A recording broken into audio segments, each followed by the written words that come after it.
अस्सलामुअलैकुम नाज़रीन पीटीआई से बल्ले का निशान छीन लिया गया और उम्मीदवार आजाद हैसियत से इलेक्शन लड़ेंगे। और क्या ये ऐन कानून के मुताबिक हुआ है और क्या तराजू के पलड़े बराबर हो गए हैं या कि वन साइड हुए हैं? तो नाज़रीन शहर खान अब्बासी और किरण नाज की गुफ्तगू सुनते हैं, उसके बाद बात करते हैं। साहब को का फैसला दिया गया था, वो भी टेक्निकल बुनियादों पर था, उनके लिए आवाज़ें उठ रही थी। फ़र्क सिर्फ इतना है सर, उस वक्त चंद लोग मुतासर हुए थे, इस वक्त जो है वो लाखों वोटर्स भी मुतासर हुए हैं, पूरी पूरी पार्टी मुतासर हो गई है। अब्बासी साहब जी, मैं यही कह रहा हूँ ना, इलेक्शन ये जनरल इलेक्शंस थे। इससे पहले आपको याद होगा कि पीपल्स पार्टी से ले लिया गया था तलवार का सिंबल था, फिर उन्होंने तीर ले लिया। पीएमएलएन के साथ भी पीएमएलएन के साथ सेनेट के इलेक्शंस में यही चीज़ हुई थी कि जी जिसने साइन किए हैं वो बंदा दुरुस्त नहीं है। तो भाई एक जमात ने आपको बड़ी जमात लिख के भेज दी, वो सारे जो सेनेटर्स थे वो इंडिपेंडेंट बन गए थे, वो पार्टी के सिंबल में नहीं थे। तो ये चीज़ें हमें कुछ सबक हासिल करना चाहिए। मुझे बताया ये तारीख का हिस्सा है, प्रीवी काउंसिल जो सुप्रीम कोर्ट समझा जाता है यूके के अंदर, उनका तकरीबन 200 साल पुराना फैसला है कि एक शख्स ने कागज़ की पन्नी पर लिख कर दिया कि मैं इलेक्शन लड़ना चाहता हूँ, तो उसको प्रीवी काउंसिल ने अपहोल्ड किया कि इसने नीयत का इजहार कर दिया है, इसका फंडामेंटल राइट है, आप प्रोसीजरल गलतियों को डिस्कार्ड करें और इनको इलेक्शन लड़ने दें। तो ये इलेक्शन के मामला जो हैं वो मेयर टेक्निकलिटीज़ पर आपको उनको इस तरह नहीं करना चाहिए, रद्द नहीं करना चाहिए।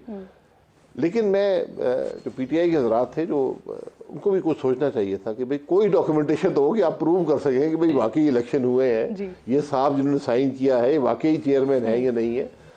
तो बहरहाल वो अच्छा सर, जो आप डॉक्यूमेंट्स की बात कर रहे हैं ना, हामिद खान साहब के मुताबिक उन्होंने तमाम डॉक्यूमेंट्स दिए लेकिन उनको रद्द कर दिया गया है।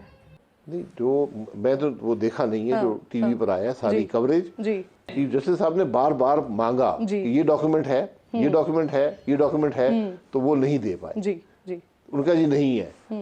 तो डॉक्यूमेंटेशन पूरी होनी चाहिए सर। अब इलेक्शन हर जमात का ऐसे ही होता है, बिल्कुल ऐसे ही है। उसमें बहुत कम जमातों में दुनिया में, ये सिर्फ पाकिस्तान नहीं दुनिया में, वहाँ पर बाकायदा एक इलेक्शन होता है, मुकाबला किया जाता है, ऐसे नहीं होता कंसेंसस से फैसला। सर कल की एपिसोड में बहुत कुछ हुआ और एक एपिसोड क्योंकि पाकिस्तान तहरीक-ए-इंसाफ प्लान बी के साथ आई थी, अख्तर डार साहब के पार्टी उनकी नज़रियाती उसके टिकट का ऐलान भी कर दिया गया।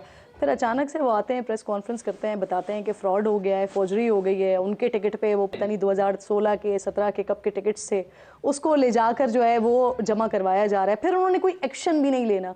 आपको लगता है टेक्निकली इतना बड़ा फ्रॉड किसी के साथ हो सकता है? वैसे मैं क्या कह सकता हूँ, आदमी खुद कह रहा है, मैं तो नहीं कह रहा हूँ।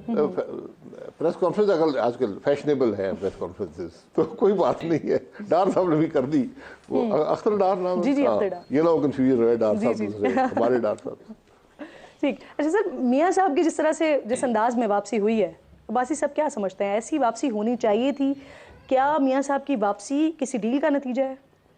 देखिए, डील क्या, वापस आना था ना उन्होंने, वो यहाँ से गए थे इलाज के लिए। इलाज जहाँ तक मैं जानता हूँ उनका मुकम्मल नहीं हुआ, इलाज जारी था। बहरहाल उन्होंने फैसला किया कि वो वापस आ गए। उसमें मेरी राय, अगर मुझसे मशवरा कोई करता है या मुझसे, या मेरी राय जो भी है वो यही है कि वो एक ड्यू प्रोसेस से गुजरते तो ज़्यादा बेहतर होता, क्योंकि मियाँ नवाज आम आदमी नहीं है। पाकिस्तान की तारीख के सीनियर 3 सियासतदान हैं, 3 दफ़ा वज़ीर-ए-आज़म रहे हैं। तो अगर आप यहाँ से गए हैं, कोर्ट ने एब्सकॉन्डर डिक्लेयर किया है, तो आप आगे कोर्ट को सरेंडर कर देते हैं, फिर कोर्ट फैसला करता है, आप घर जा सकते हैं, जेल जाएंगे, बाद में बेल दे देंगे। उनके फैसले उन्होंने कोर्ट्स ने करने थे। कोर्ट्स की भी इसमें कमी है कि और यकीन करें इन केसों के अंदर कुछ भी नहीं था, लेकिन अगर जो प्रोसीजरल जो मामला हैं वो फॉलो अगर नहीं होंगे, फिर लोग कह रहे हैं कि डील हो गई है, फलाना हो गया फलाना। मियाँ नवाज साहब की सियासत के लिए भी एक बहुत बेहतर होता अगर ड्यू प्रोसेस जो है उसको फॉलो किया जाता। सर इंटरिम गवर्नमेंट उनकी सज़ा को मुअत्तल करती है, सफ़ीर उनसे मिलने के लिए आता है, एयरपोर्ट पर बायोमेट्रिक हो रहा होता है और ये सारी दुनिया देख रही होती है, पूरा पाकिस्तान देख रहा होता है। कह रहा हूँ कि वो ड्यू प्रोसेस से बात आगे चली गई, अगर उसी के अंदर रहा जाता तो बेहतर होता है, क्योंकि इंसाफ का निज़ाम सबके लिए एक होना चाहिए। यहाँ पर बदकिस्मती से जो सियासी अकाबरीन होते हैं उनके साथ नाइंसाफ़ी भी बदतरीन की जाती है। जो आम आदमी के साथ नहीं होती। और जब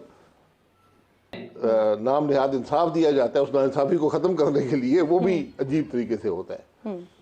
तो अगर आप वो इंसाफ जब करते हैं, जब फैसले सुनाते हैं केसेस के, वो भी दुरुस्त सुनाएं और उसके बाद भी जो प्रोसीजर हो वो दुरुस्त होना चाहिए। अब बस साहब, इसको हम इस तरह से बात कर सकते हैं इस पर कि क्या वो जो फैसिलिटीज, जो प्रिविलेजेस जो इमरान खान साहब को प्रोवाइड थी।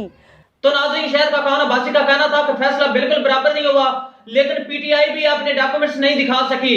जो भी काजी फैज इसा साहब डॉक्यूमेंट्स मांगते थे वो ये पेश नहीं कर पाए। लेकिन नाज़रीन, ये जो इलेक्शन होने जा रहे हैं, इस तरह इलेक्शन बिल्कुल भी नहीं होते हैं कि एक बड़ी पार्टी जो पहले बरसरे इक़्तिदार रही है उससे उसका सिंबल ही छीन लिया गया और इलेक्शन से बैर कर दिया। बल्कि पीटीआई को टाइम देते एक हफ्ता का कि अपनी गलतियां सही कर लें। अगर वो गलतियां सही कर लेते तो उनसे उनका सिंबल छीनने की कोई जरूरत नहीं थी और फैसला को मुतनाज़ा नहीं बनाना चाहिए था। एक तो इसका इलेक्शन पर नेगेटिव इंपैक्ट होगा, मुस्बत नहीं होगा। तो नाज़रीन, अदालत के इस फैसले पर बहुत से सवाल बनते हैं कि नवाज शरीफ के दौर में जब उनको फैसला सुनाया गया था तो उस वक्त चंद लोग मुतासर हुए थे, लेकिन अब एक बहुत बड़ी पार्टी का उड़ा कर रख दिया और उनका सिंबल ही छीन लिया गया और 230 कैंडिडेट्स को आजाद कर दिया गया। तो किसी को लोटा, किसी को जूता, किसी को बोतल निशान दे दिए गए। नाज़रीन, इस मुल्क में कोई कानून नहीं रहा कि एक पार्टी के लिए सहूलतकार दिन रात काम कर रहे हैं और तायात नैली खत्म करके हमारे ऊपर जबरदस्ती वज़ीर-ए-आज़म मुसल्लत करना चाहते हैं। तो नाज़रीन, इसके बारे में आपकी क्या राय है? अपनी राय का इज़हार कमेंट सेक्शन में लाजमी करें। मिलते हैं किसी नेक्स्ट वीडियो में। अल्लाह हाफिज़।